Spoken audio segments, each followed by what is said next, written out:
Nous avons la révision du plan air, énergie, climat de la métropole grenobloise et la parole est au vice-président délégué Jérôme Dutroncy.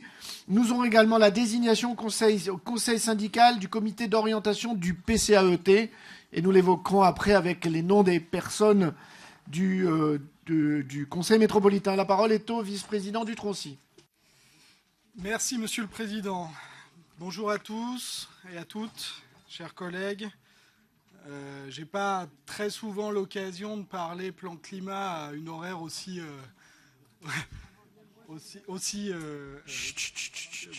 comment dire, mince, aussi tôt dans la journée. Voilà ce que je voulais dire. Je trouve que c'est très intéressant. J'en remercie évidemment l'ensemble des services et du cabinet qui a permis effectivement que cette délibération passe tôt pour me permettre, au nom de l'exécutif et au nom de la majorité, de vous proposer effectivement une délibération qui, comme son nom l'indique, n'est que le lancement d'une démarche importante et qui fait suite à des délibérations que nous avons prises durant ce mandat, et notamment la délibération cadre en la matière que nous avons délibérée et votée en 2015. Je ne serai pas long, en tout cas, sur l'introduction vis-à-vis des enjeux. Je pense que tout le monde ici en a conscience, les connaît. Je ne reviendrai pas là-dessus. Je dirais simplement que le plan climat de la métropole grenobloise, évidemment, que nous rappelons régulièrement dans nos expressions politiques, parce que nous sommes fiers d'avoir été aussi sur ce sujet en avant-garde il y a désormais plus de 12 ans. C'est un symbole fort pour notre territoire, pour notre collectivité en particulier. Nous sommes reconnus au niveau national sur ce terrain-là. Nous revendiquons souvent d'être une métropole de la transition. Peut-être devrions-nous même l'assumer encore plus fortement que ce que nous faisons habituellement. Je rappellerai que durant ce mandat, nous avons démontré de nombreux engagements. Nous avons été lauréats à nombreuses reprises d'appels à projets, j'en citerai que quelques-uns, mais le territoire zéro déchet, zéro gaspillage, territoire à énergie positive, ville respirable aussi sur la question de la qualité de l'air.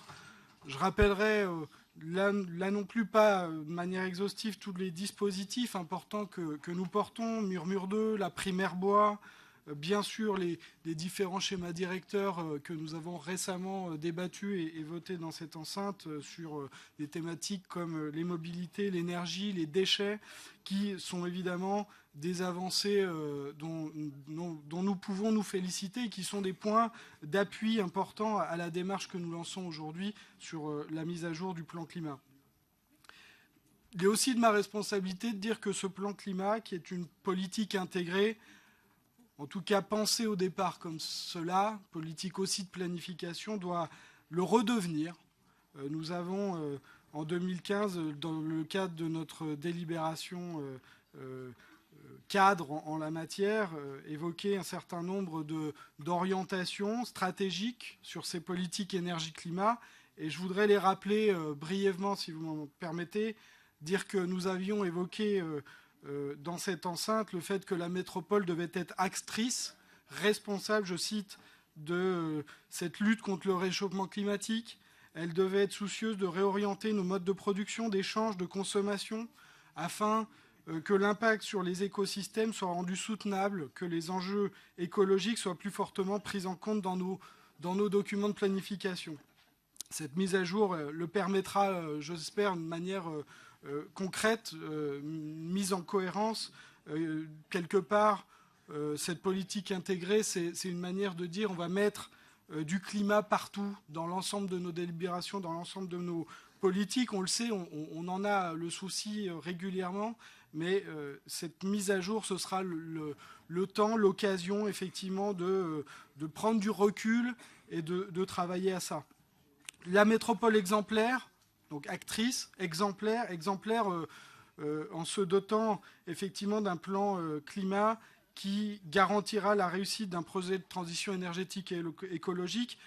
Là aussi, je cite notre délibération cadre de 2015, en se dotant d'une obligation de résultat au-delà de la simple obligation de moyens par le passé souvent mise en œuvre de cette manière. Enfin, la métropole animatrice d'un territoire et au-delà effectivement de sa propre responsabilité, de sa propre exemplarité, une métropole qui travaille avec l'ensemble de la société, les habitants en premier lieu, les collectifs, les associations, les acteurs économiques, les acteurs associatifs, les acteurs universitaires. Et je reviendrai sur ce point puisque dans le cadre de la mise à jour du plan climat, il s'agira aussi de redynamiser l'ensemble de cette dynamique partenariale sur l'ensemble de notre territoire. La délibération qui vous est proposée donc, remet effectivement sur le métier le plan climat, le plan air, énergie, climat, en nous dotant effectivement tout d'abord effectivement d'un travail qui va nous mener tout au long de l'année 2018. D'abord à celle qui va nous permettre de faire le diagnostic complet de l'ensemble des opérations, l'ensemble des politiques que nous menons, comme je disais à l'instant, pour vérifier, prendre du recul sur la capacité effectivement de ce plan climat à répondre à des objectifs et des enjeux écologiques et sociaux que nous pouvons avoir sur le territoire.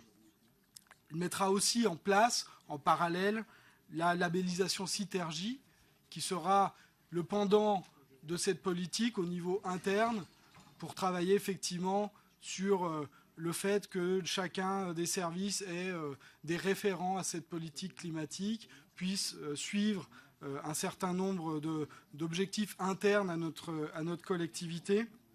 C'est aussi le moyen de, quelque part, nous évaluer sur notre niveau de performance sur les questions énergétiques et climatiques, par le biais effectivement d'une politique qui est une politique et un référentiel normalisé à l'échelon européen et sur lequel notre territoire, notre collectivité a été labellisé par le passé et nous l'espérons le sera effectivement à l'issue de cette démarche que nous relançons aujourd'hui.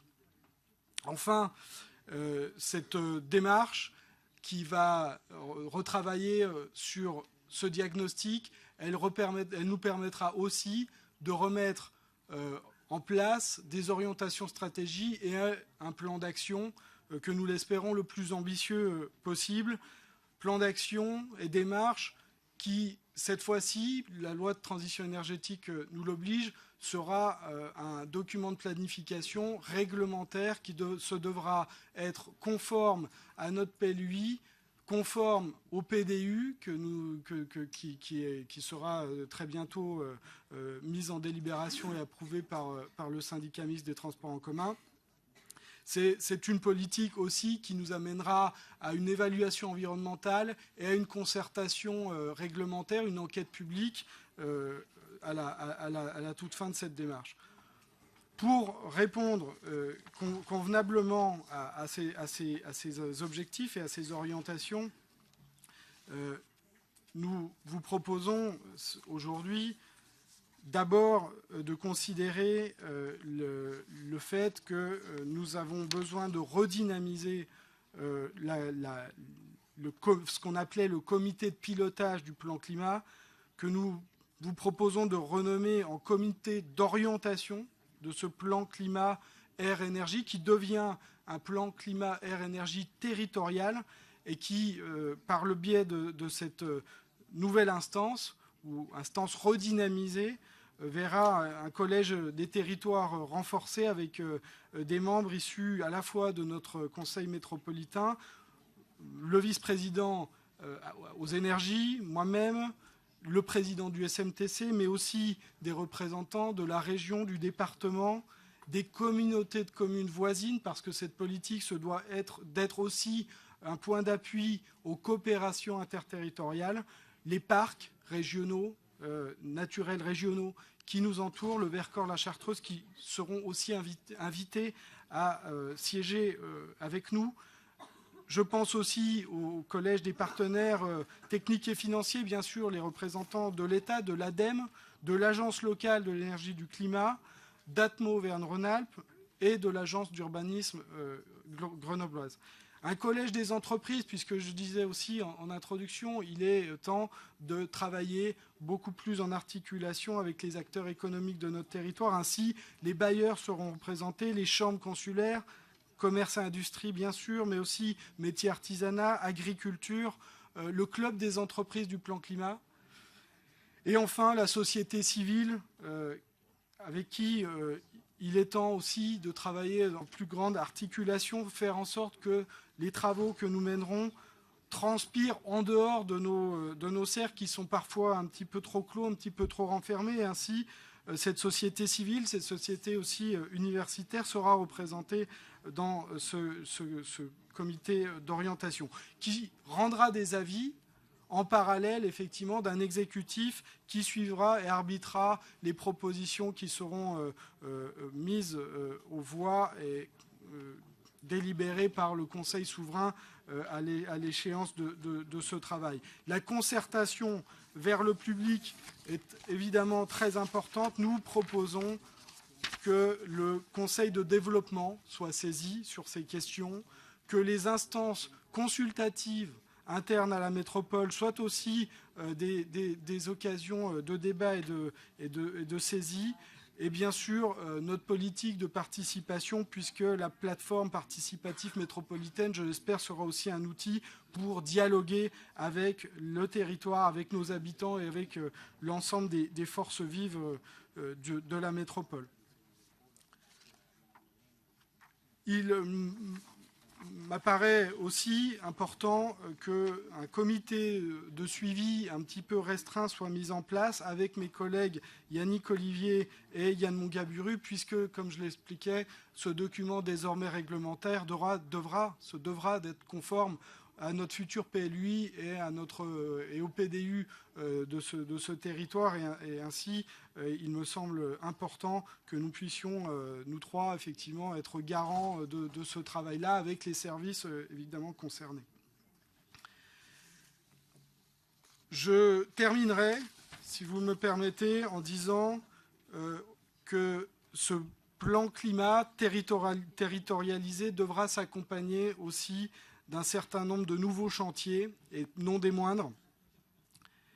L'obligation réglementaire, mais l'obligation aussi morale et consciente de notre territoire de ne plus être simplement sur la lutte contre le changement climatique, mais bien sûr aussi d'avoir des stratégies d'adaptation. Parce que le changement climatique, quoi qu'il arrive, il a commencé, on en ressent déjà les effets. Et je prendrai comme exemple la question de l'eau potable, sur lequel nous pouvons parfois effectivement nous inquiéter sur le fait que les territoires ont une ressource répartie de manière hétérogène et qu'il s'agit aussi au travers de cette politique environnementale d'avoir le souci de la solidarité des communes entre elles, avec la métropole, mais aussi des territoires qui nous entourent, parce que nous ne sommes pas tous effectivement au même niveau de richesse en la matière. Enfin, mobiliser les acteurs par l'établissement d'une stratégie en termes d'animation territoriale. Vous savez que la métropole aujourd'hui travaille à un marketing territorial. C'est comment la métropole parle aux territoires éloignés, en tout cas à l'extérieur de son périmètre. Il nous faut aussi avoir un travail de réflexion sur comment la métropole souhaite travailler avec ses acteurs dans le cadre de son périmètre. Et la dynamique partenariale que j'évoquais sera évidemment cruciale en la matière. C'est aussi vis-à-vis de nos habitants, une politique qui devra s'harmoniser et se renforcer en termes d'accompagnement au changement, puisque, évidemment, nous n'adapterons pas nos territoires sans la forte appropriation de ces enjeux par l'ensemble des acteurs et les habitants en premier lieu. Voilà, je m'excuse peut-être d'avoir été un petit peu long, mais il me semblait crucial, important ce matin de reposer les choses de manière globale, de répondre à l'ensemble de ces orientations que nous avions prises déjà dans une délibération cadre. Rappeler aussi que si nous avons ces dernières années, dans le cadre du plan climat métropolitain, incité fortement nos communes à s'engager et à travailler à leurs propres plans climat communaux, il reviendra à la métropole en 2018 d'intégrer tout ça et d'être elle-même exemplaire au plus haut niveau possible. Voilà, merci Monsieur le Président.